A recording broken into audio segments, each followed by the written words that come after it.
Hello, everyone.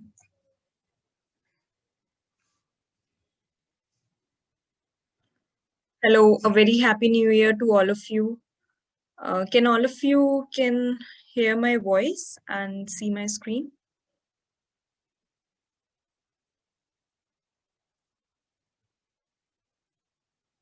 All right. Happy New Year. Happy New Year to everyone. I'm Shweta, and today we will be covering the third session of our webinar series, which is on research methodology. So I'll quickly walk you through the topics which we have covered in the last two sessions and what we are going to cover today. So I'm just sharing my screen for the last two sessions which we did.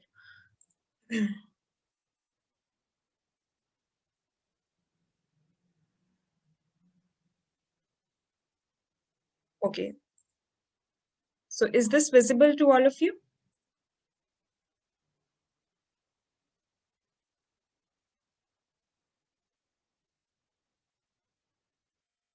All right. So this was the first session which we took on 19th December, and we covered about the research strategies, about various research design, research paradigms, and research approaches. So I'll just quickly revise this so that we all will be in the same track. So we discussed about the research strategies, then we talk about the research design, and we have two basic main research design, which is exploratory research design and conclusive research design. Then we discussed about research paradigms, wherein we have two main research paradigms, which is positivism and interpretivism. Then we talk about research approach, wherein the first section was data collection approach, and we have three approaches, which is quantitative research approach, qualitative research approach, and mixed research approach. Then we have the data analysis or the reasoning approaches, wherein we discussed about inductive approach, deductive approach, and mixed approaches. So that this was all for the first session which we took on 19th December. Then the second session, let me just open the slide for second session.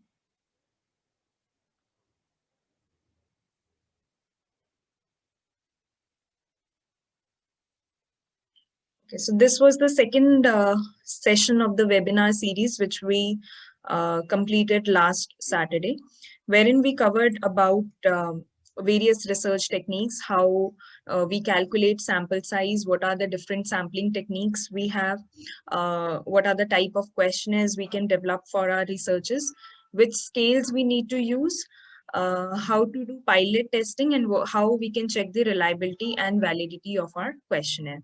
So this was the all the things which we discussed in detail in last session. All right.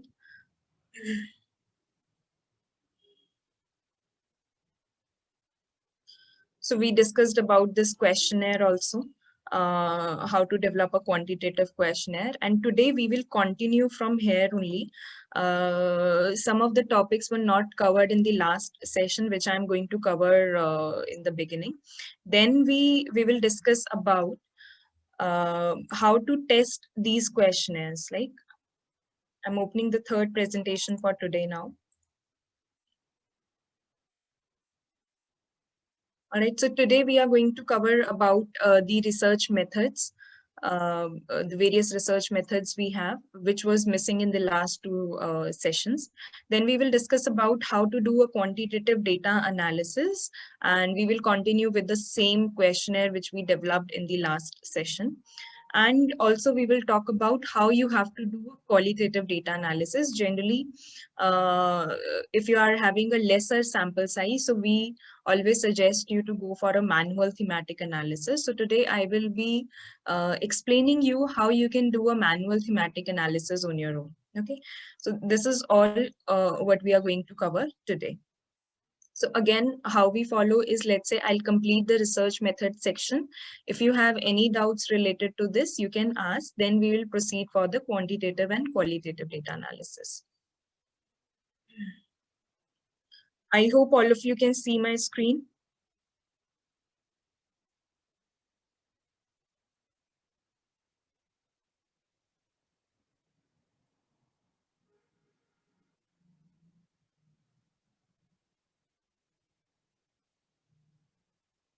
All right, thanks. All right, so we'll start.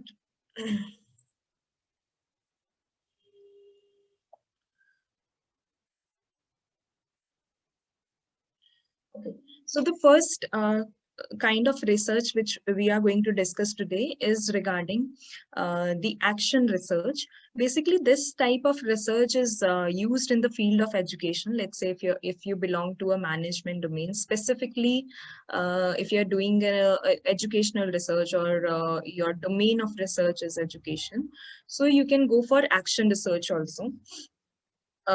It also applies in the management domain as well, wherein what you need to do is you are actually involved in the process, right? You are identifying the problem, what's the problem which you need to research about. Then you are devising a plan. So if you see on the right hand side, I have prepared one diagram which is how action research is conducted. So if you see, first of all, we identify the problem, then we devise a plan, then we act accordingly to implement that plan. Then what we do is we observe that how we need to collect the data and how we need to analyze it, and then we reflect. So in all the researches wherein some action is needed from your end, like maybe you are observing the group of people, maybe you are collecting data from them, you are taking interviews, you are developing a questionnaire, you are taking a survey, or in some researches people are also taking field notes, right? So all these researches wherein some sort of action is required from a researcher's end, that we call it as a action research. Now, why I have not covered these topics in the last two sessions? Because generally, in most of the cases, whatever the methods we follow are covered there. Now, these are some additional methods. Like if you're using a descriptive research, your research can also be an action research. Right, so that is an additional method which you are adding. But if you are not adding this method, then also it is fine, right? But since all of you are asking me to explain these topics, hence I'm covering here. So action research is wherein it's a simple thing wherein some action is required from your end, maybe in the form of a questionnaire development, maybe in taking interviews, maybe in the form of like you are observing your respondents. So that will be called as an action research. Next would be grounded theory. Now, grounded theory is basically an inductive methodology. Generally, when I talk to scholars, I always used to hear this, that this is a qualitative method, but actually this is not. It's not a qualitative method. It is true that once you are complete with the research, once you are done with the research, you will get a theory, which is obviously in a qualitative format. But the method, the entire theory is not qualitative. It could be quantitative also, right? The purpose, the main definition, if I say for grounded theory is, let's say you are collecting data, you have analyzed the data, and now basis on the analysis or basis on the data plus analysis which you have done, you are formulating your own theory. Then you can call your research as a, like you have used a grounded theory approach, wherein you are formulating a new theory using your data and the analysis which you have done, wherein your data and the analysis could be quantitative also. So we cannot say that the theory is qualitative. We can say that the end result of the theory would be in the qualitative format, but the data, the information which is required to formulate that theory could be quantitative also. So any research wherein you are coming up with a new model, you are coming up with a new theory. You can call it as grounded theory also. Clear? The next topic, the next method which you can use is bibliometric research. Now, you must have heard about few of the terms, which is one of which is bibliometric research. Then you must have heard about systematic research. You must have heard about meta-analysis. So these all are the forms of literature review, like how you are conducting your literature review. So one of the method is bibliometric research. Now, how you what bibliometric is and how you can conduct is, like you need to see the number of citations, like how many times a particular reference or a particular paper is cited. You need to calculate that. You need to analyze that number, and basis on that analysis, you are using a particular reference in your own research. Right? If you see on Google Scholar, I'll just show you how you can do it. I'm switching my screen, just a minute.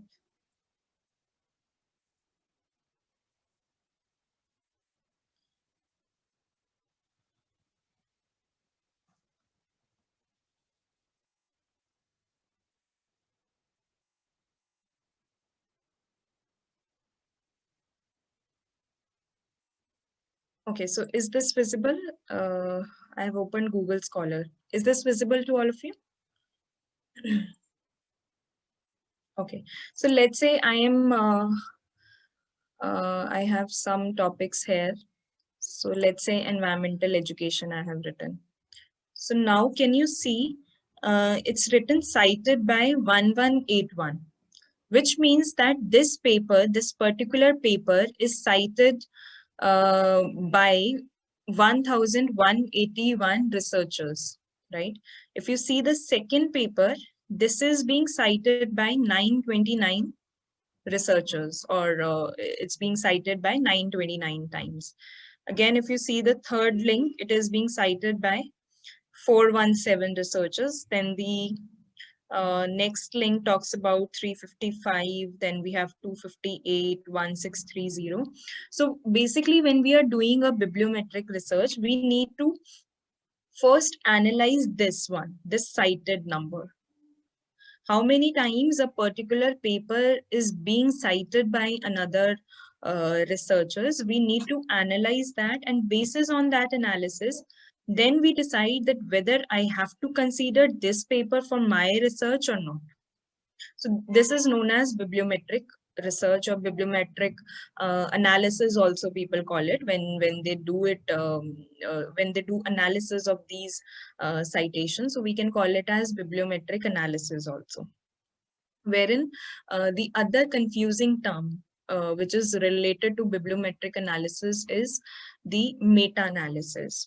So we are not analyzing this cited number in meta-analysis. We are going to check that a particular variable, or a particular question, or a particular set of data, how many people have analyzed the similar things. So that is what we are going to cover in meta-analysis, wherein in bibliometric, we are just going to cover this citation number. How many times a paper is cited? That is what we are going to cover in bibliometric. So I hope this is clear.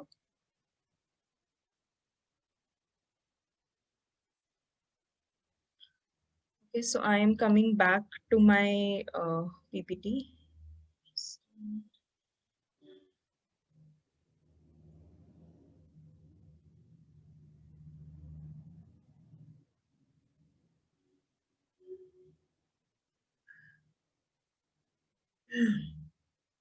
Now, next one is the ethnographic research. Ethnographic research, basically you cover in those topics wherein you need to see, you need to take data from the participants in their actual environment, in their actual lifestyle. Let's say you are, let's say if any study is there which is related to some taking data from rural people, and if you take data from them, if you give them a questionnaire, there may be a chances that they will give you the answers what you are looking for. They might not give you the actual response. So there you can go for ethnographic research, wherein you are just observing the person for quite a few time, and you are talking to them, you are taking interviews, and interview is like face-to-face conversation you are doing with the person, so that they will get comfortable in their own environment and they will give you the actual response for which you are looking for. So that is called as ethnographic research.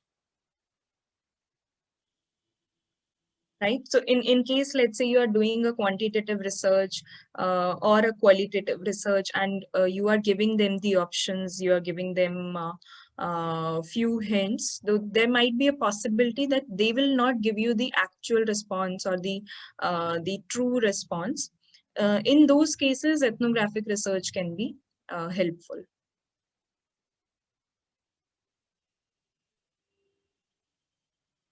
Okay, so if you have any questions still here, I'm coming to the chat box, you can ask me. Then we will start with our next topic. Can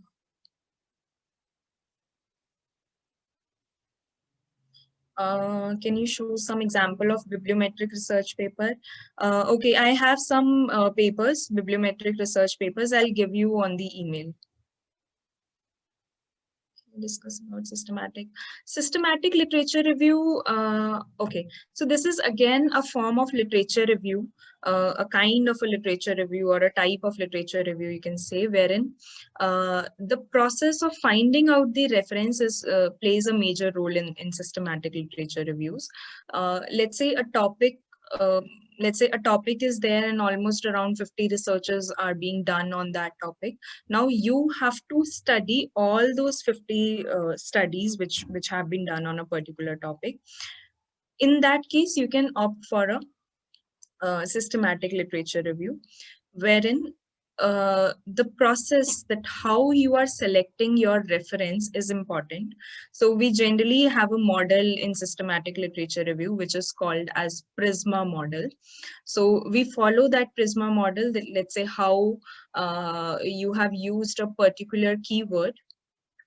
For an example, my topic is something related to environmental education. So I put a first keyword as environmental education on Google Scholar, and I will see that how many total number of searches I have received on Google Scholar. So out of those searches, let's say I have received 1000 results on Google Scholar, then I will check that, okay, this is the paper which is most suitable for my topic. These are the papers which are not suitable. Then these are the papers which I would prefer because this belongs to a database called SCI. This belongs to a database called ABDC. So let me consider these papers. Then again, I will filter that, okay, this is matching with my topic, this is not matching with my topic. There could be a possibility that some of the papers are getting repeated on the search. So we have to remove that. So basically, how you are filtering your references to come to the final one, that is all about systematic literature review. That's the main role of conducting a systematic literature review. And once you are sorted with all the references, you have filtered down all the references, then you can simply write like the way we write a normal review paper. We can have a systematic literature review paper as well. But yes, that PRISMA model, which I'm talking about, is the, you can say, a heart of systematic literature review. So that's a broad topic. I just can explain you just about that. But if you want a detailed systematic literature review, so I have to conduct another webinar on that. Maybe I can take up next that systematic literature review part. Similarly is meta-analysis. So the process would remain same for systematic literature review and for meta-analysis, which is like, In systematic literature review, we are just covering about the literature review part, like we are not involving any of the quantitative information or data or analysis. But in meta-analysis, we are doing the analysis also. Like, let's say I'm taking 50 papers, 50 papers I have filtered out, and now I have to do the analysis of those 50 papers. So that is what a meta-analysis is. Now, again, we have some softwares called RevMan, which is being used for doing the meta-analysis. So again, as I said, this is again a fresh topic, a very detailed topic. So if you want, I can plan for that session also, for systematic literature review and meta-analysis, because that's itself a very broad topic and so many things are involved in that. So maybe we can plan another webinar for it.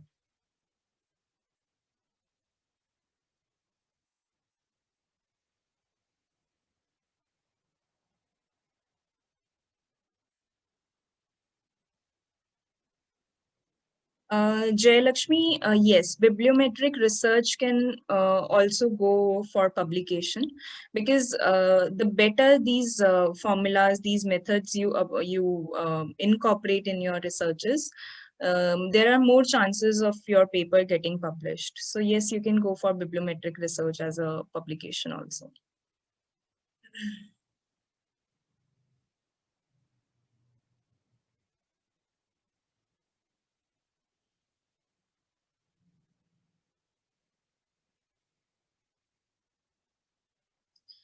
Tanvi, surely I'll conduct a session on SLR and meta-analysis. Definitely I'll do that. This.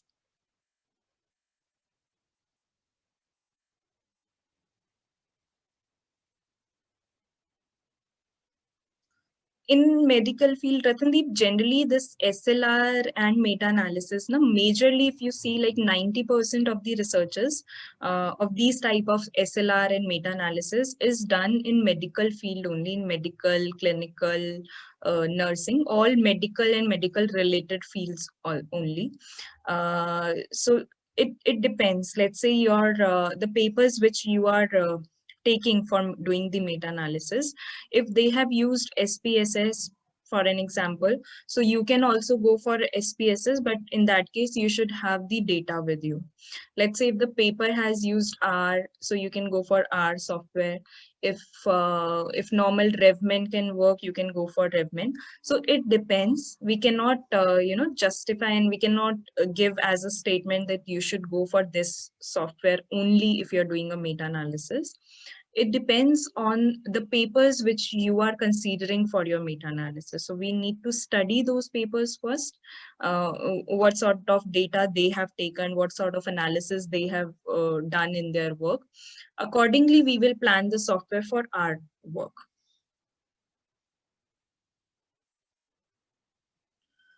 What is applied in urban planning? Sarthak. There's a question from Sarthak. Is it applied in urban planning? Are you talking about SLR and meta-analysis? Waiting, yes. Urban planning, see, there is no restriction that systematic literature review or meta-analysis cannot be done in this domain.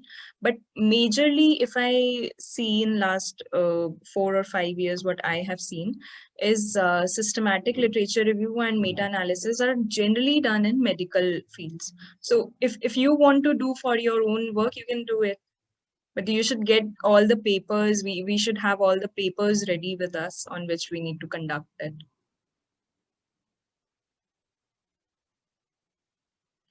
All right. So shall we move to the next topic now, which is our quantitative data analysis?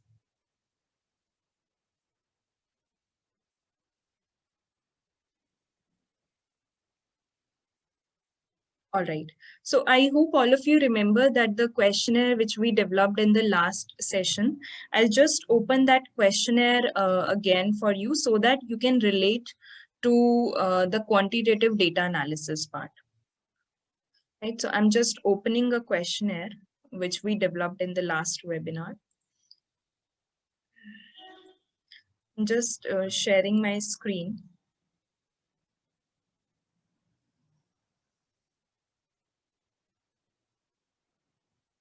I hope this is visible. This is a PDF. This is visible to all of you.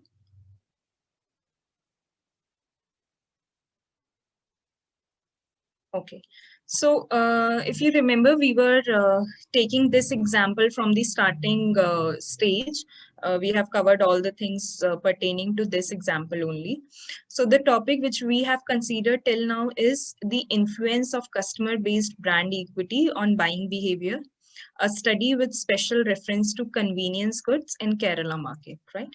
And we developed this questionnaire which talks about the demographic information, and we have few questions which is describing the demographic features of the respondent.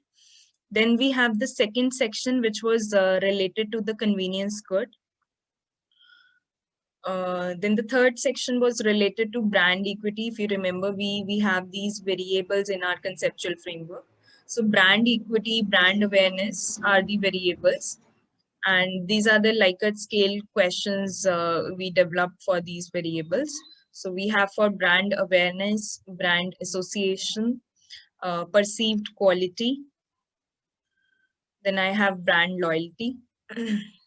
So these were the four variables which we have considered as an independent variable. Then we have the second variable, which is our dependent variable as consumer behavior. And we have three variables under the dependent variable of consumer behavior as price premium, brand preference, and purchase intention, right? Uh, I hope this questionnaire is clear and you remember this questionnaire, because I'm going to tell you how to analyze if you have this type of question, if you have a completely quantitative questionnaire.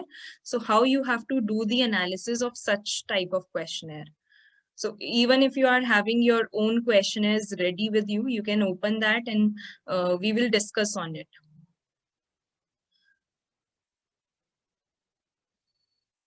Okay, there is something in chat box. Just a minute. Okay, questionnaire PDF we can mail you. Do you want right now?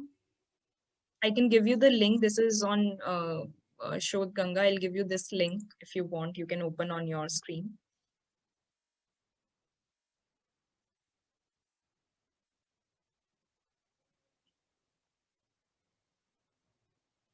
Okay, whoever has missed the last session of these webinar, we will give you the link. It is, I think, also uploaded on YouTube, so we'll get the link also. Okay. Now, this questionnaire is clear. Now I'm coming to the quantitative analysis, like how we are going to do the analysis of this questionnaire. So I'm coming back to the PPT. Now, basically for all the quantitative data analysis, whatever your questionnaire is, if you are developing a quantitative data analysis, we are doing two kind of analysis or two types of analysis, you can say, in quantitative data. One is called the descriptive statistics. The other is called the inferential statistics. So descriptive statistics is basically used if you want to check the frequency, you want to check the demographic variables particularly. So there you are going to use the descriptive statistics. And for all the other things, let's say you want to check the correlation between them, you want to check the association between your variables, you want to do a factor analysis. So all these test wherein you have to make some inferences, that is called as inferential statistics.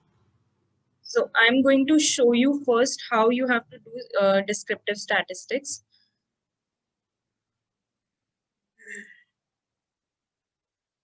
I also have SPSS here. If you want me to go on SPSS, I can show you for the descriptive statistics. Just type in yes if you want me to open SPSS and you want to see there. How many of you want me to open SPSS? Okay, everyone. Okay, I'm just loading.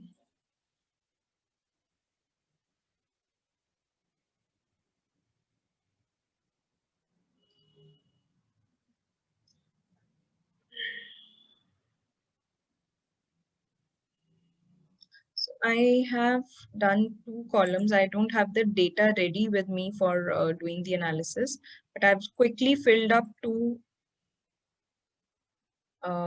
variable. Can you see this one? Can you see this screen? Okay. So let's say I have not completely filled the data here, but let's say these are your demographic information and I've coded that also. If you see, I have coded it here, wherein one belongs to male and two belongs to female. And if you see for age, I have done as one is 18 to 25, two is 26 to 35, three is 36 to 45. So I have just randomly filled in the data to show you. So descriptive statistics is quite simple. Even you can do on your own.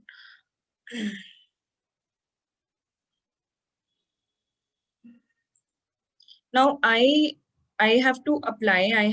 I want to make a frequency table for gender. So what I'll do is I'll go to this analyze tab. I have all the descriptive statistics here.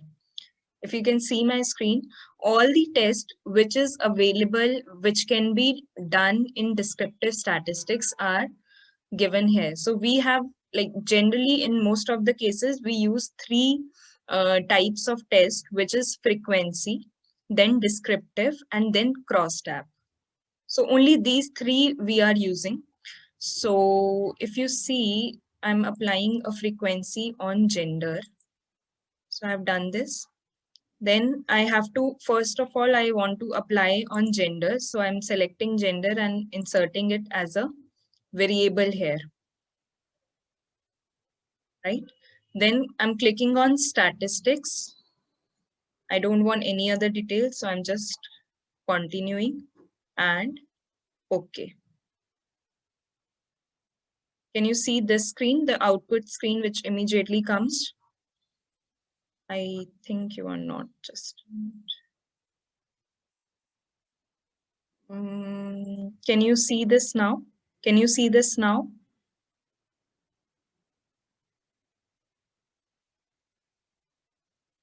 Yes. So I have, what I did is I simply applied a frequency test on my variable, which is gender. So once I clicked on that, immediately this output file opened on my system, and this is giving me a table wherein I can see male is 6 and female is 4, and the total sample size which I have taken in my data is 10, right? So this is simple. Clear? Now, again, if you see for demographic information, generally we create bar charts. So I'll show you how you can do it. This is again a very simple process. I'm going back to my input screen. So this is again my data. I'm going on analyze frequency, gender. I have already selected. Now I'm going to click on the chart. I'm choosing bar chart here. Now it's giving me option like I want to create a chart using the frequency or using a percentage. So let's go by percentage. I'm clicking on percentage and continue. Okay. Immediately my next screen is open, which is showing me this chart below that table. And now if you see, this is coming in terms of percentages. So like 60% is the male and 40% is female. This is clear. So at least the demographic part, the demographic information which you have and the descriptive statistics which you need to apply on your questionnaire is very simple. This is very basic one. You can also apply a descriptive statistics if you want to find out a mean or a standard deviation for your work. You can also go for crosstab wherein you want to see. I'll just show you for crosstab also. It's little different, but again, it's easy. So I'm going on my input screen. Now I want to check, let's say I have gender and I have age here. I want to see that how many of males belong to the age group of 18 to 25. These are my variables. I want to see how many females belong to the age group of 18 to 25. So this is what my query is. Now, in such cases, I can use crosstab wherein I have selected both the variables. I'm going on analyze, descriptive statistics, and I'm clicking on crosstab, right? So now you can see this is coming as row and column. So what I want in my rows and what I want in my columns, that I have to enter here. So let's say I am entering rows, I'm entering gender in my rows and age in columns. Okay. And I want to go for statistics. I want to go for normal statistics. Clicking on OK. Again, my next screen is coming. Let me just. Can you see this one? Earlier we did this gender wala analysis. Now we are coming to this cross tab. Can you see, all of you can see this one, the table which is at the end, which shows that I have.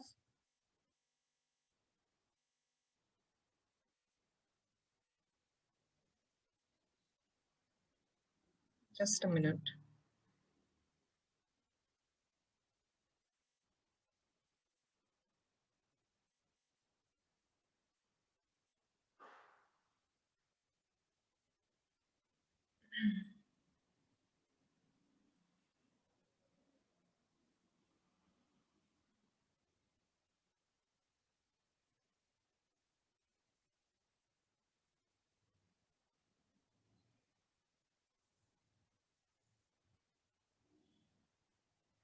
Can you see this screen of output?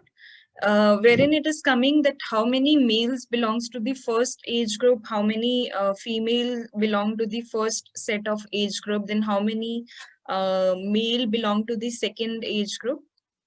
So this is how you can apply crosstab on your data. Okay, so this is all about how you can do a descriptive statistics. I'm coming back to the PPT now.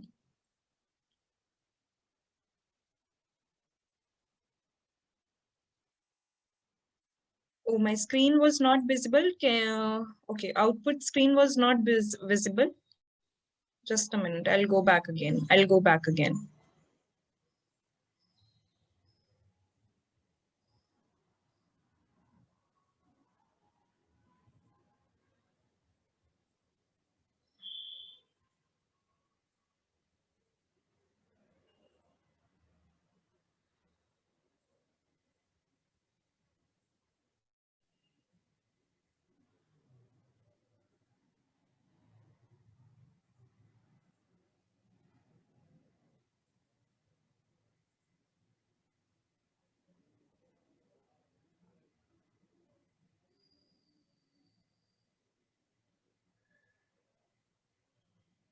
Can you see it now?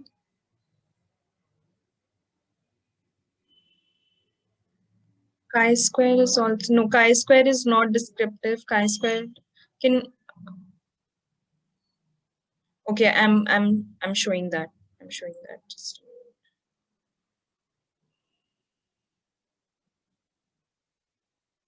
is it visible?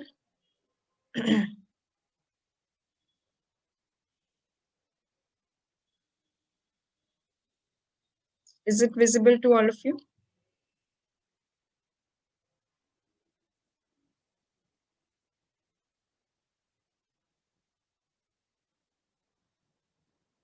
What is happening? I think SPSS, Zoom call is not supporting SPSS. Okay, okay. To some, I think it is visible, to some it is not. Just a minute, I'll check.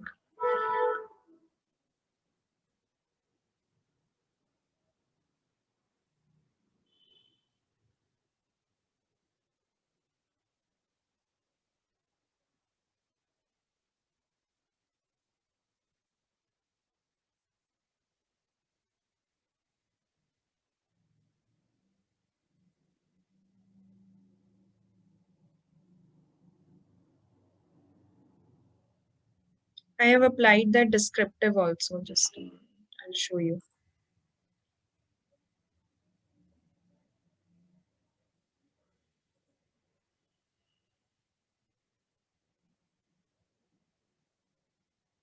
I hope this is visible now because I don't have any other option now.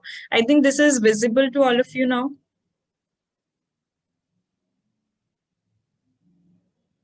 To everyone, it is visible now. Okay, fine, fine, fine. Thank God. Okay. So now if you see, I have applied this one also. Cross tab, if you see, I have used age and gender. So now I can see that in the age, I have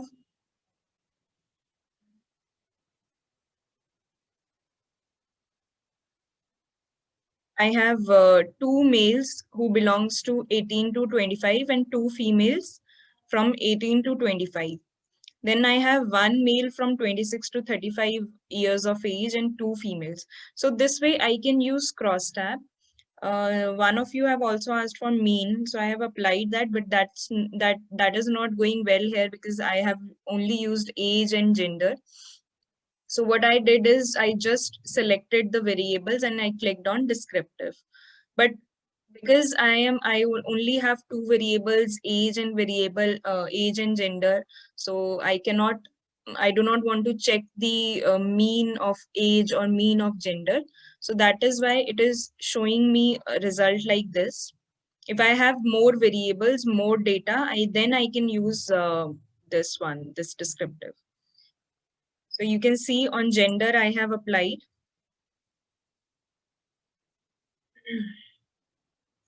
gender, minimum and maximum value is coming. Mean is 1.4 because I have coded the data on 1 and 2 number, and the standard deviation is coming. Okay, so this is I have applied, but this is not to be applied on a gender variable. This is just to show you how you can do that. But if you have more number of variables wherein you actually want to check the mean of the value, there you can apply this descriptive statistics. Correct? So three things can be done in descriptive: frequency, then this descriptive wherein you can go for mean and standard deviation, and the cross tabulation. Clear? So now coming back to the PPT, and I'm coming back to that example also, which we are covering. So now I'm going to show you how for that questionnaire we are going to do a descriptive analysis. Uh, Again, this is the analysis which is being done, and you can see we have written about the descriptive and inferential statistics. And also you can see from here that this is how your analysis chapter, if you're preparing your thesis, for your PhD, so this is how your analysis chapter should also look like. You need to write a brief introduction that what you are going to cover in the entire chapter. Then you need to talk about that what kind of statistics you have used. Have you only applied descriptive? Have you only applied inferential? Or you have used a combination of descriptive plus inferential? Then what is the first test you have applied? Have you gone for the frequency table, or for the descriptive, or for the cross tab? So which kind of test from that descriptive list you are taking, that you need to show. So when this is all because when a user is reading your research, you're reading your entire thesis, he will be very clear that, okay, you have used this method because you wanted to check this. You have used the next method because you wanted to check this thing. So this should come out very well from your thesis. So now, if you see, we have done descriptive statistics and we have used a frequency table. You can see on gender, we have applied the nature of place of residence. I side by side open this questionnaire also. So gender, nature of place, age, education, household income. So you can see age, same frequency table. Level of education is there. Household income, marital status, occupation, type of retail formats visited by the respondents, then nature of place and type of retail formats visited by the respondents. Now, uh, if you see the questionnaire is simple one wherein you can also go only for the frequency table. But since we wanted to check that how many, what type of people are using which type of retail format, so we have applied a cross tabulation here, that if a person is living in a urban area, is he preferring to go to an unorganized format or to an organized format? So you need to find out that what sort of results you want from your questionnaire, what are your objectives, and what is matching with your objective. Like at the end, what sort of result you want from your questionnaire, that you need to decide, and basis on that thing you need to figure out that which of the test you can apply on your data. So we wanted to check that, okay, which what type of people, what nature of place of residence they have, and what type of retail formats they prefer. So that is why we have used a cross tabulation here. Then a descriptive statistics is being used, that descriptive one where mean and standard deviation was coming. So we have applied this on all the variables. If you remember, this brand association, brand awareness, perceived quality, brand loyalty, these all were the variables which we are considering in the independent and dependent variables as a whole. So we have considered all in one go, and we are checking the mean and standard deviation here.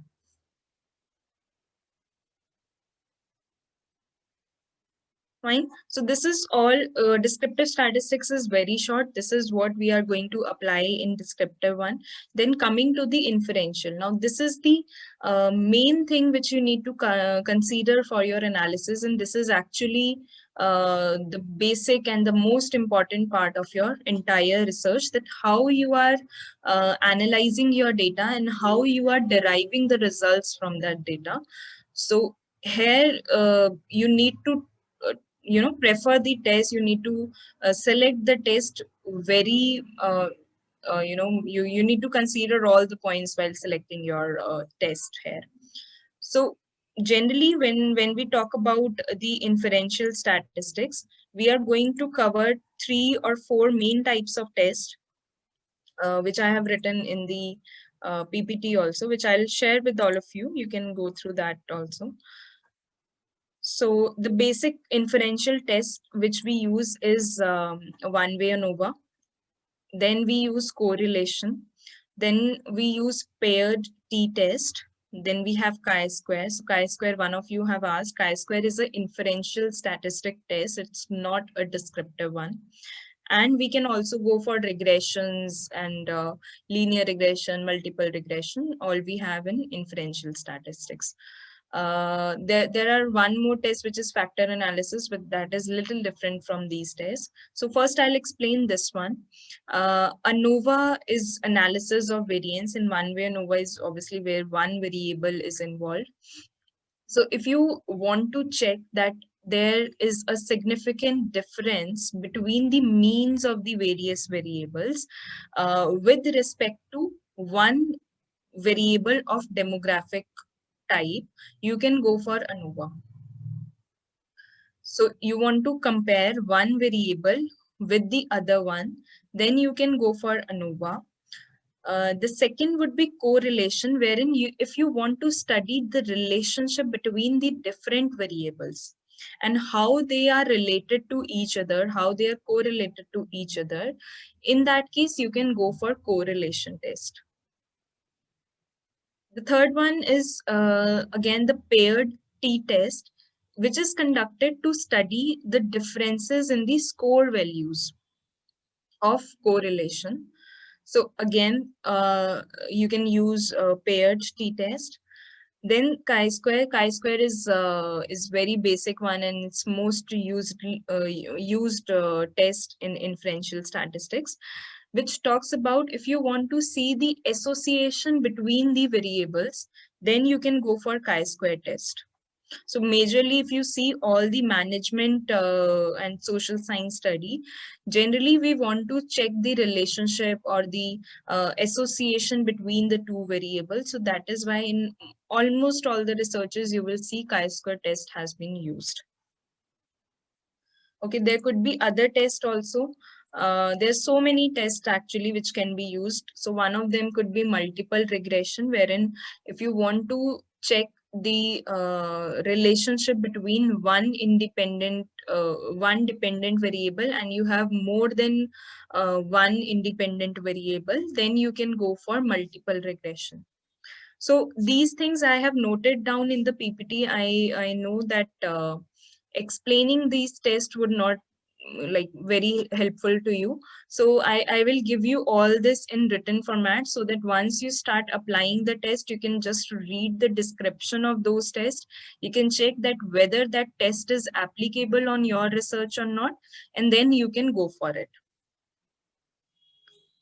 Fine. So people can also you go for factor analysis. So that is again a different concept, which wherein you can go for exploratory factor analysis and the confirmatory factor analysis, EFA and CFA. But that is again a different thing, wherein for conducting a CFA, you need to go for a MOS software, which is again a different software. And all these things which we are talking here are done in SPSS. So if you have a conceptual framework, if you want to check that, so you can also check using a regression. And if you have more variables, then you can go for CFA and SCM modeling also, structured equation modeling, which can be done using a MOS. Correct. Now, if I go for SPSS, like if I show you on SPSS, so that will again take a very long time, because each of the tests I have to show you. If you have specific questions here, that I can take up. I'm coming to the chat box. If you have specific questions related to quantitative data analysis, that you can ask me, then I will move to qualitative data analysis. And I'll also show you how that complete questionnaire has been analyzed. So I'll show you that also. I'll read the chat box once here if you have some questions. Qualitative research, yes, I will be covering it next.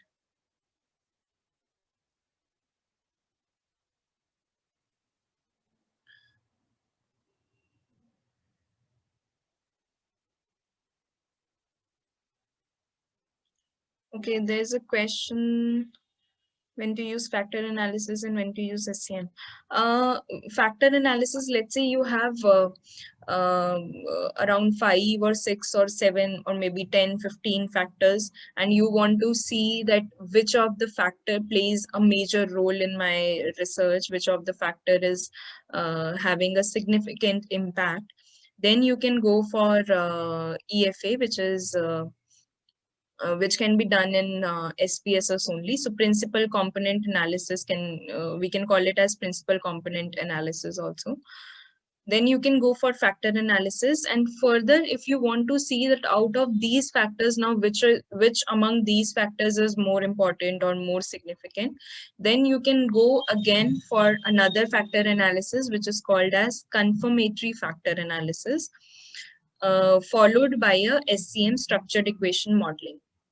Now, structured equation modeling is specifically used when you have a conceptual framework, you have your independent variables and you have your dependent variables, and you want to see that what type of relationship do they have, and does your model fits into the to your research or not. Let's say you are saying that I have this independent variable and this is having 2 or 3 sub variables. So do they have an impact or not? In that case, you can go for SCM modeling. Trick is, if you have a conceptual framework in your work, in your research, you should definitely go for SCM. This is the trick.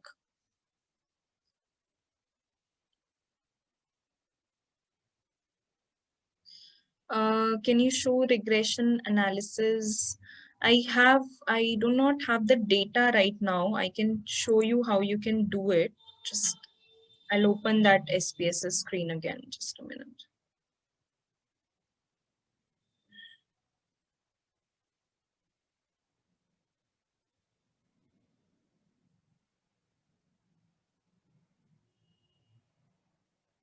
I'll show you how you can do it. Is my screen visible? Is my screen visible?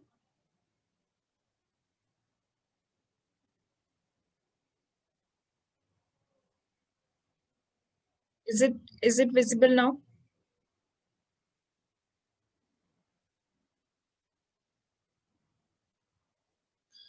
Okay, so I do not have the data right now, but if you have your data, you can go again on the Analyze tab. Then you have regressions here.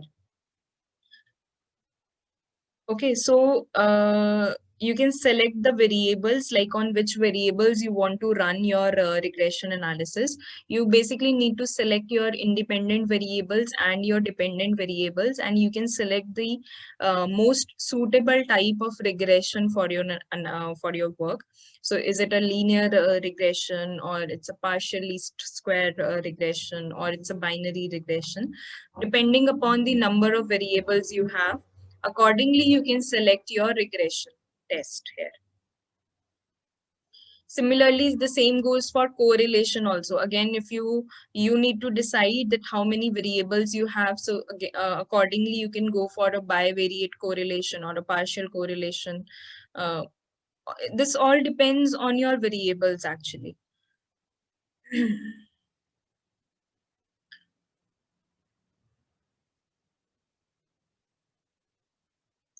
How should I arrange my data in order to use SPSS? Your data should be arranged, like first of all, you have to convert all your data in this binary format, like in 1, 2. It's a coded format. If you see, I have coded the data here. Let's say if you have your response sheet where the data is given as male, female, then age is 18 to 25, then let's say you have Likert scale and you have the options as strongly agree, disagree. So you have all the words written. So you really need to code that, and you have to convert it in a numeric format first of all. Let's say you can start from 0, 1 also, or you can start with 1 also, 1, 2. This coding you can follow. So this will take a little time, yes, because you need to upload that data completely and you need to code that data also. So this will take time, but this you can do. Once you have all the data sheet uploaded on SPSS, just need to label the values here. It's simple. Like once I click here, let's say I have third label also. So I just can write, let's say, test, add, and it is done. So it might take a little time, but this is simple. This is not so complicated. This is a simple one.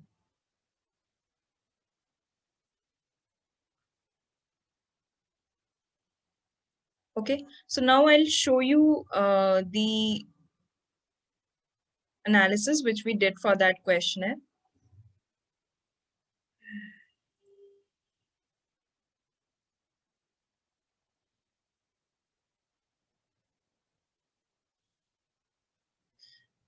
Okay, so you can see the ANOVA has been applied here, wherein one variable from the demographic section has been taken and the other variables are all the independent variables. Let's say gender is the first variable, and we have checked we have applied ANOVA taking brand association, brand awareness, perceived quality, brand loyalty as the variables. So one by one, we have checked like gender with brand association, gender with brand awareness, gender with perceived quality, gender with brand loyalty. So one by one, the main variable, the demographic variable is common, but the other variable is changing. So here we have applied ANOVA. Then this is the dependent variable, willing to pay price premium. Then second demographic variable, nature of place, again ANOVA has been applied here. Third, age, same table, ANOVA has been applied. Level of education, total monthly household income, occupation, retail formats visited by the respondents.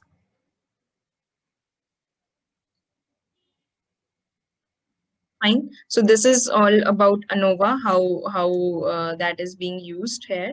Then secondly, we have used correlations and the t-test.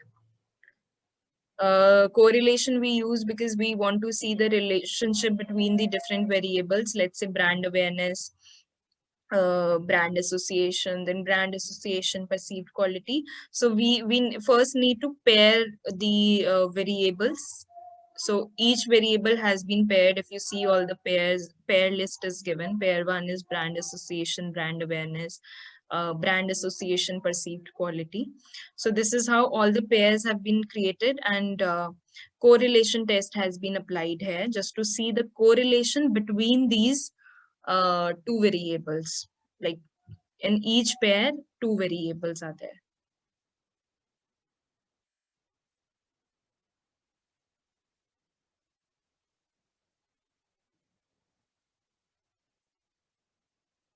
Then a t-test has been applied.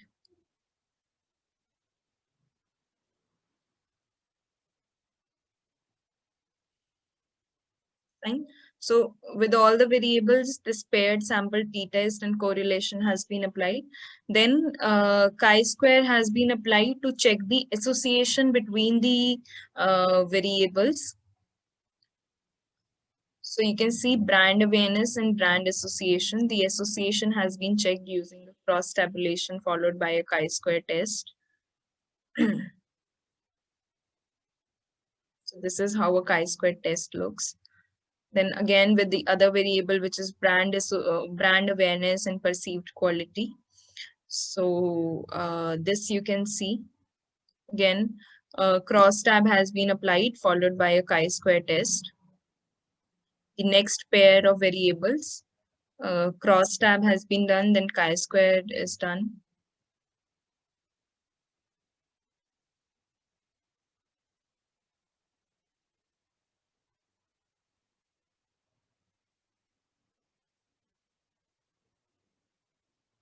Fine. So all the variables, if you remember the hypothesis, so our hypothesis are like that we need to check the association amongst the variables, among all the variables which we have considered. So that is why it's a big analysis, because for every variable we need to check the association with every other variable. So that is why we have made these pairs, and again we are checking the relationship between the different variables. Every time the variable is different, but since we are checking the correlation, the association, so the same test has been applied. See, I'm just scrolling it fast. Cross tab, chi-square. So this is all about cross tab and chi-square. Now you can see this multiple regression table which I was talking, that if you want to see the relationship between the dependent and independent variables, then you can go for a regression test. If you see here, we have considered dependent variable as customer based brand equity, and we have more than one independent variable, right? Brand awareness, brand association. So we have 4 independent variables and only one dependent variable. That is why we have used a regression here. Okay, so this is how a regression tables look. So you just need to select your variable, click on the regression, and automatically this table will come out. So this is the second table. Like once you apply multiple, 3-4 tables come immediately. The one is model summary, the other one is coefficient table. The other 2 or 3 tables are more there, which is not required, so we have not used it, attached it here. Then for the other variable, buying behavior, we have done.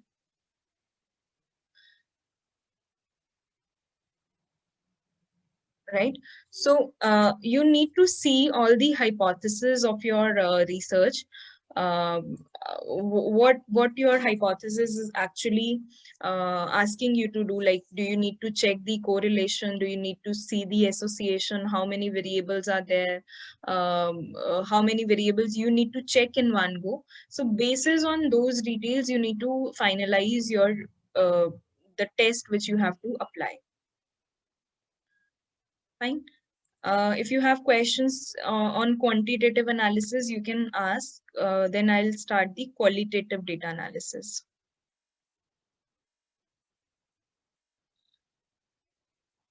Okay, the last, I have to scroll up.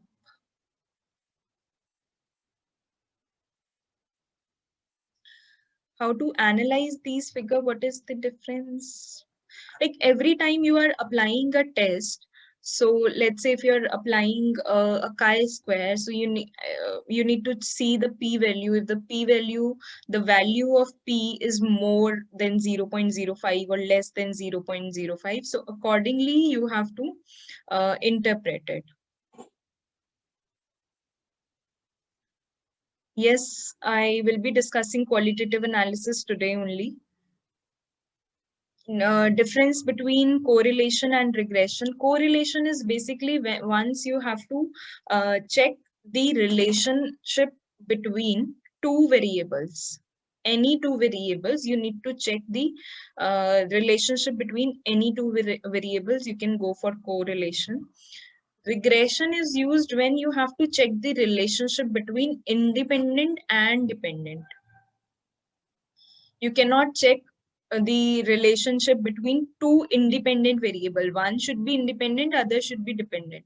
Then you can go for regression. This is the simple basic difference I'm telling you. If you go by the definition, so there's something more, but this is a trick which you can follow, that if you're taking two different sort of variables like independent and dependent, then you can go for regression. If you're taking one set of variable like independent only, then you can go for correlation. Can you repeat on whether SCM factor analysis is required for thesis or basic test? See, SCM and factor analysis is different. SCM is different.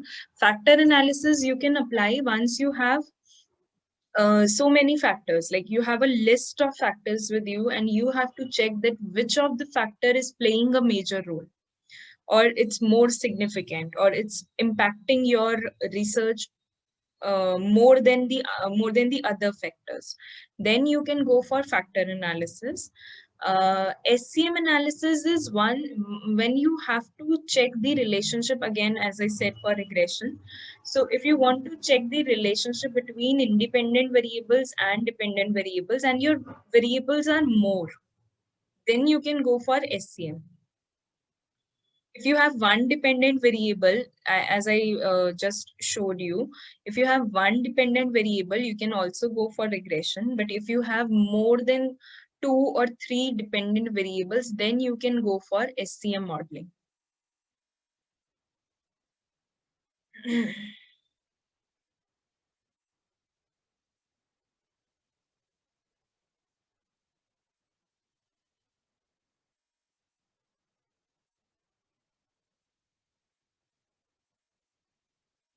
Okay, with example, just a minute, what with example? Jay Lakshmi is asking. Jay Lakshmi, do you want me to repeat the difference between correlation and regression?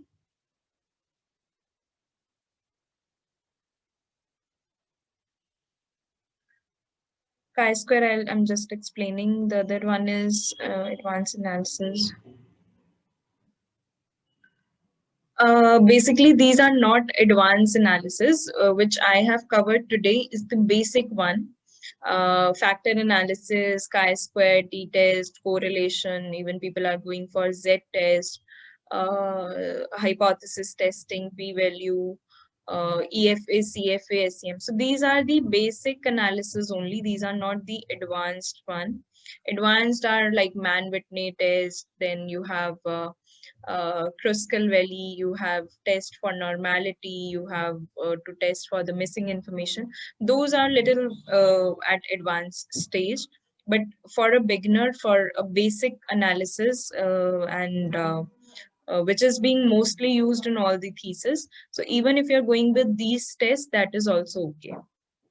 Till the time you are getting the results which is satisfying your objective, everything is okay. If you're not getting the results as per your objectives, then you need to keep on changing your test, and you need to look for the right test which will give you a result. So that's the key here. It's not about if you're using advanced test, then you are having a good research. It's not like that. The test should be suitable as per your objective. That is the main role. That is the main key.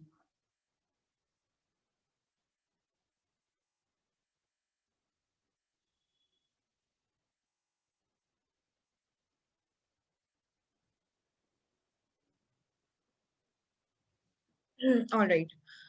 Uh,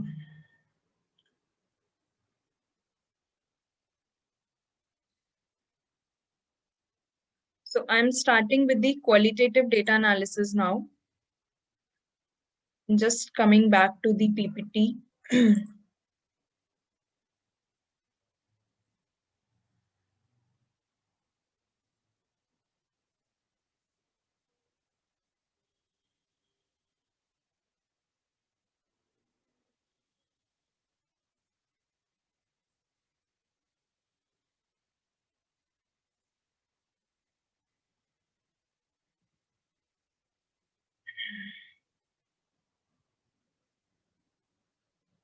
Okay, all of you can see this.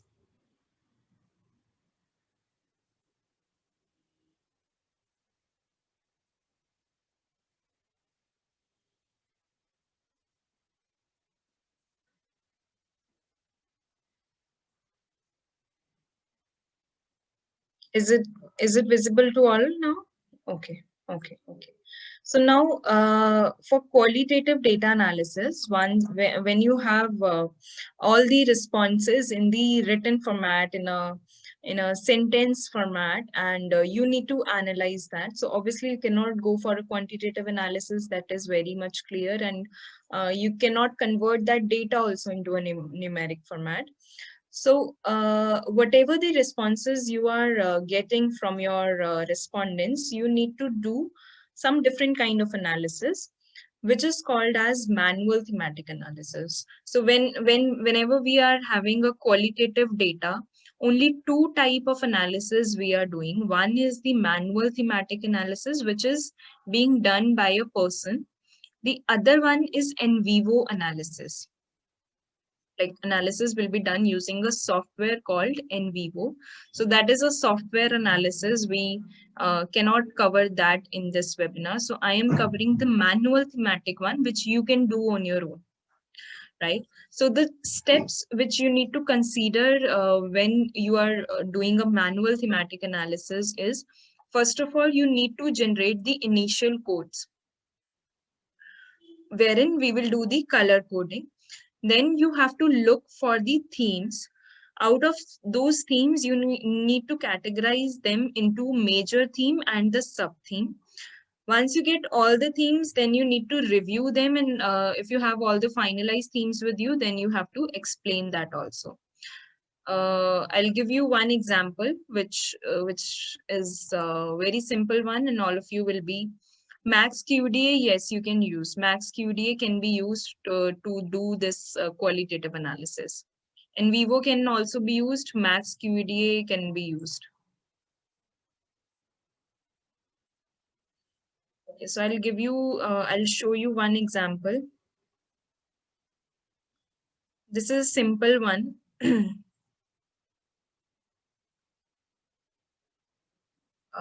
you see the screen?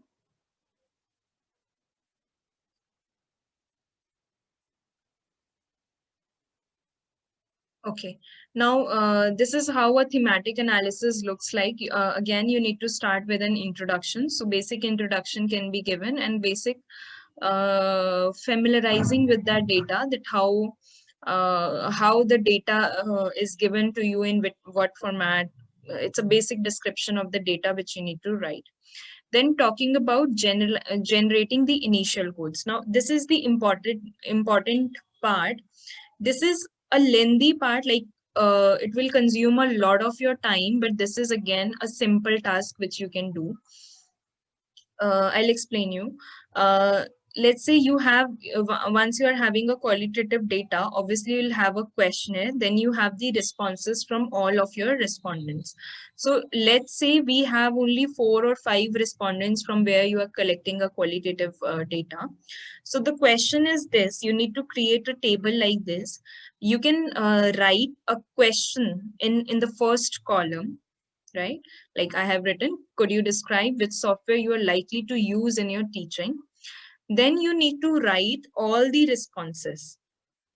If 4 is your sample size, 10 is your sample size, 20 is your sample size, whatever the number of responses you have received for that particular question, you can write that into a response box. So you can see all the responses are written. Right? And this is how, if I'll scroll it down, you can see for all the questions, all the responses have been written. Don't see the color code part as of now, just see that a question is being written and an answer is there. Question, answer for everyone, right? For every topic, question is mentioned and answer is mentioned. So total number of questions and total number of answers you need to write down here in this table. Now, the next step is color coding. So if you see, if I read this response, it says that Microsoft Word for document creation and PowerPoint for presentation and Excel spreadsheet is commonly used in teaching and learning. So the keyword here, because I am asking like which software you are using, so definitely my answer should be the software name. So I have color code. Microsoft is 1, PowerPoint is 2nd, Excel spreadsheet is 3rd. So if you see, I have done 3 color code to 3 softwares. This is very important. Color coding is the most important thing in thematic analysis. So you need to understand it very properly, that for every different response, you need to color it in a with a different color. Now, again, the second respondent has also mentioned Microsoft Word. So the same color is being given to Microsoft Word. Then PowerPoint, same is for PowerPoint, and Google Drive. So that's a 4th option which I received. So I have done a different color coding. Right. So now for first question, let's say if I have received 4 responses, I have identified that which is the common one among the 4, and then I have written in the 3rd column, which is initial code. So I have done that. Clear? Let's go to the second one. Similarly, for second also, I did the same way, that it says, can you describe your feelings and reflection about the use of Google Drive resource to support? So yes, I have written that first person says it offers the ability, it gives you the ability for independent research, sharing of documents. So you need to again color code the similar response in the same color, and then you need to write it. So color code it here, and then write it all the codes which you receive in a separate column. This is clear to everyone? So similarly, we will do for all the questions. For all the questions, if you see in the 3rd column, we have derived the main code, the main theme which is there in the responses. Prepare presentations, internet accessibility, writing projects, preparing questionnaires. So all the themes are there, and if you see, all of them are in different colors. Different colors have been used for different responses. Done. Similarly, we will do for all the questions and for all the responses. So once that is done, now we are going to do the major theme and sub themes. Like we are going to derive which is the major theme and what's the sub theme. So major theme was ICT software used in teaching. So we received from our initial coding that these are the softwares which is being used. Then what are the factors which affect the use of ICT in teaching? So these are the factors which we received from the above table, color coded differently. So these are the factors which we received. Then benefits, these benefits which we have received. Done. So now I have to explain that also, that once I have done the color coding part and I have received the initial themes, now I can write that which is the ICT software used in teaching. So I have written a description here that majority of the respondents, when they asked about the software use, so they highlighted about MS Office software. So it's just a description which I have received it here, the themes, the points which I have received here, I have explained here, right? Software, factors, benefits, and this is same what we received above, benefits, factors, and ICT. So this is the basic, very basic people who are, looking for thematic analysis and they are watching this for the first time, they will easily understand that how this is done. So I hope this is very simple one. If you want me to show a little complex one, I can also show you that.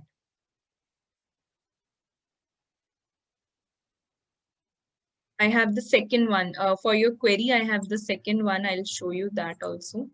If you see, you can see this one. The screen is also visible, I think.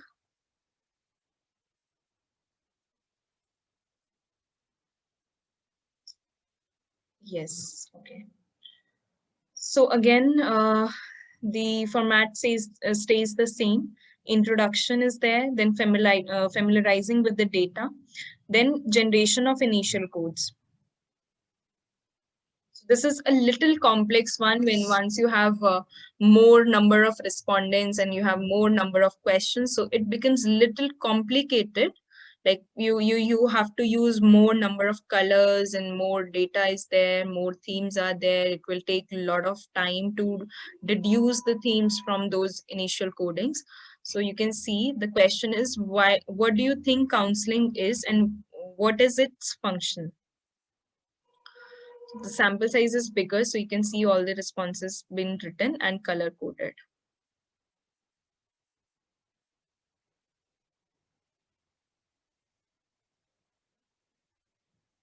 There's so many responses. This is only the first questionnaire, which is first question which is going on. You can see. So it has almost taken, I'm on 5th page, 6, 7, 8. 8 pages. 8 pages have been used to write the response for the first question. Now the trick is, if you see, as I think one of you have asked, if you have more number of respondents and there are obviously more themes, so you need to see specifically for one question. Like if you're talking about one particular question, you need to see that is the theme similar to the earlier one. If that is similar, you can use the same code. If that is different, obviously you have to use a different code. But using different colors for all the questions is actually not possible, because if you see the color palette which is available on, if you're working on GDoc, Microsoft Word or Excel, so we have a limited color palette. The other colors are basically the variations of those colors. So let me see, let's have a look here. Let's say I'm using this one. So there is no difference between these two colors. Once it is written now, you will not find a significant difference between the colors, so you will get confused. So only go for these basic colors which are actually different. Go for these one, and for second question, let's say if you have used all the colors in first question, you can also repeat the same colors for the second question, but don't repeat the colors in the same question only. That's what you can do. So I have so many responses here. If you see yellow, it's like it's giving a same kind of a response. So I have color coded in a same way. And whatever the themes, major themes which I have received out of all the responses, I have written in the third column, like 10 themes are there. All are in different color. I can use the same colors now for the second question because obviously I don't have so many colors. So I can use the same color palette for the second question.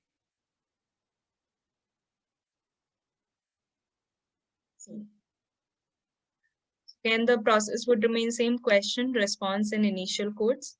So all the responses are here. The initial coding is here.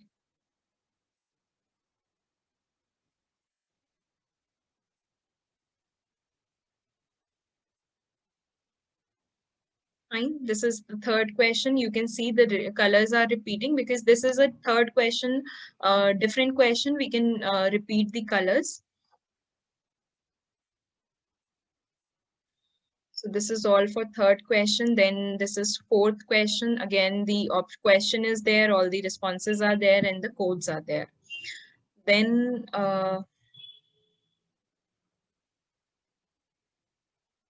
that is being done. Then we have to search for the themes. So theme 1 is defining counseling and its function. So that's our first question. So we received these 10 themes for the first theme. Then the second theme is about importance. So we have mentioned all the themes which I received. Then third and four questions were there. So four themes are summarized here. It's nothing but what I have received on the top. I have summarized that in one, you can say in a matrix, in a 2x2 matrix. So it's easy for me to understand. Now what I'm doing is, let's say I have to write about counseling and its functions. I'll just summarize all these points, what I have received, and I have written a write up here. Okay. Counseling and its functions. So a write up has been written using those 10 themes which is derived. Then benefits, third one is essential characteristics, and fourth one is effective means to overcome these variables. So these are the four themes which I have received, and at the end I've also written a brief summary of about the complete analysis what is being done.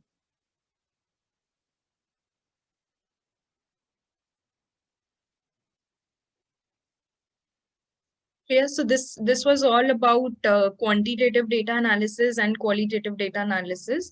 If you have any questions here, you can ask me. And you can also give me suggestions for conducting a next webinar, like which all topics you feel I should cover. So we will plan for that. Okay, so there is a question here.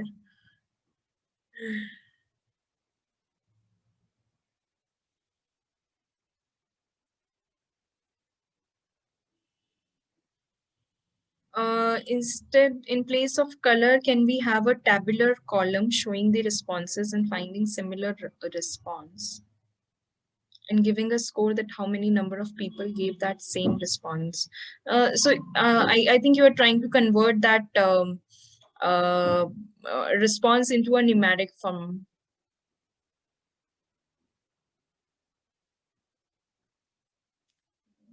That becomes little difficult at the end. Once you have to summarize all the themes now, then you have to write that numeric value. Then again for numeric value, you have to decode that. Let's say you have given one, so which theme you have given one as a code. So first of all, coding is required, then decoding is required, then you have to write.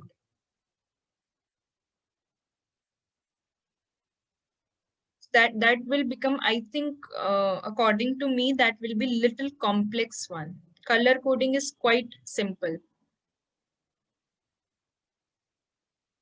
Uh, Okay, how to do mixed method research? Mixed method is, let's say if you have a questionnaire, you have some questions as quantitative and some as qualitative.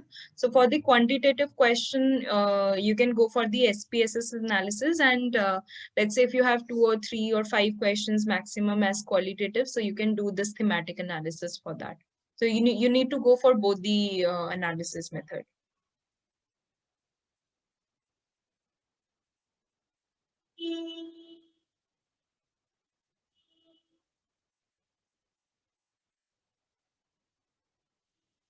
Okay, thank you, Tanvi. I'll surely plan for the next webinar, which is on systematic literature review and meta-analysis. I'll surely arrange that. Qualitative coding, almost like what is there in a qualitative coding, na, I have explained today. If you read this, we can give you as a sample one. So if you read these analysis, you will understand. So there is, I think, there is nothing which is pending in qualitative coding. It's all, once you start working on it, now you will all understand that how it is being done. If you're asking about the softwares, like how to use NVivo or Max QDA, that's a different part. So for that, we need to have softwares, and you also need to have softwares at your system. Then only you can understand. But the theory part, like I think manual thematic is the most simple one, which I have already explained. So you need to actually, for all the topics which we have covered in this webinar, the series of webinar, so you have to try on your own researches, and then you will understand it more better.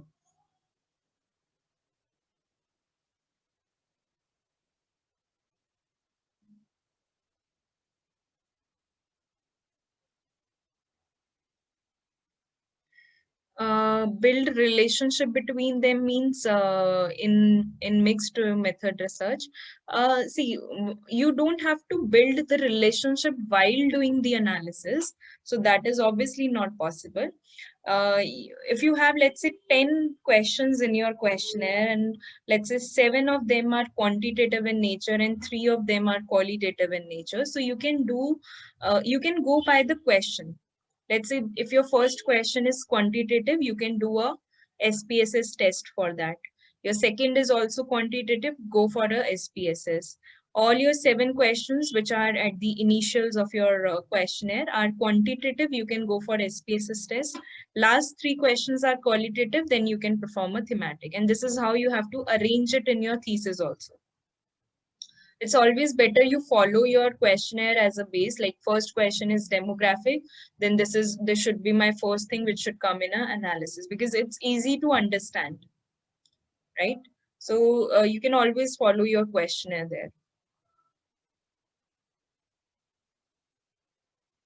I'll do one webinar on SCM. Okay.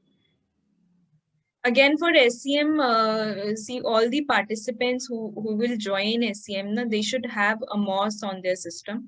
Then only it will be better to conduct a webinar on it. Otherwise, the theory part I can take up, if you all are okay with the theory part, I can take up the theory part of SCM.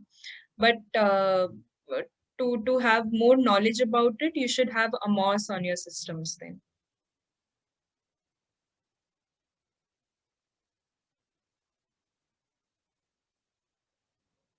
Yes, all the recordings and PPTs of all the 3 webinar series which we have completed, that we will mail you.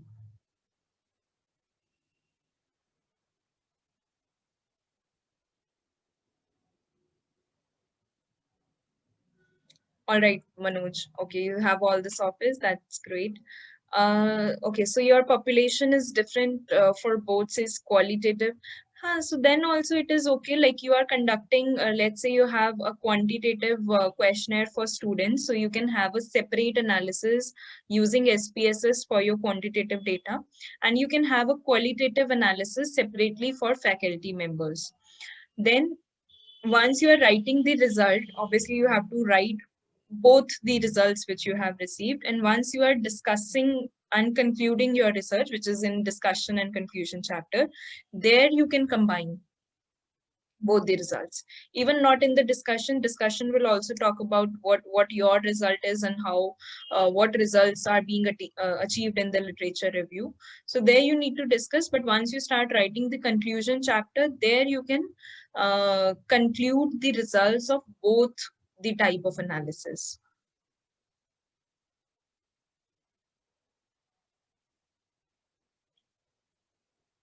A practical session on using SPSS-R and MOS. Okay, right. All right. So, okay. So the team will give you one link, or maybe we can ask you for your preference for the next webinars. Okay, whatever majority of you will ask for, we will try to conduct that session. Maybe probably in in this month or in the coming months. So we will surely try for that.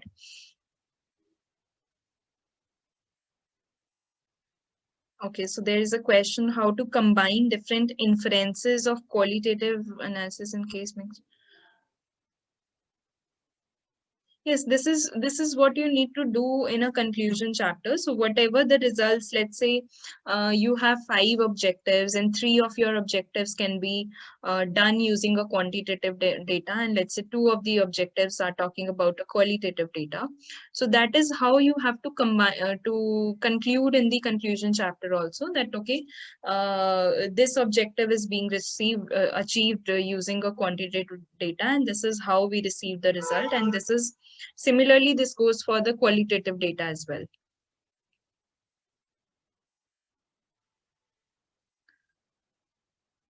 Okay, so there's a question from Ratandeep. I need SPSS software from where I can get it.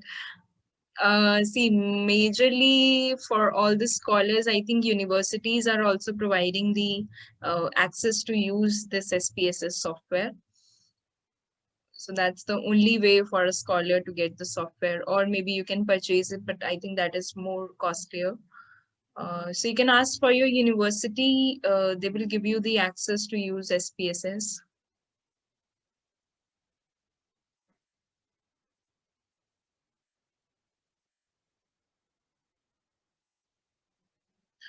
All right. So if you have any other questions which is related to research methodology or the topics which we have covered in the earlier webinars, you can always reach out to us. We will give you the email IDs, the contact numbers, and you can reach out on maybe via email or via phone call. And you can discuss regarding your research. And thank you so much for being there with us in all the 3 sessions. And I hope that you will be coming in the next webinars as well. Thank you so much and have a very great year. Thank you, all of you. Happy winters. Same to you.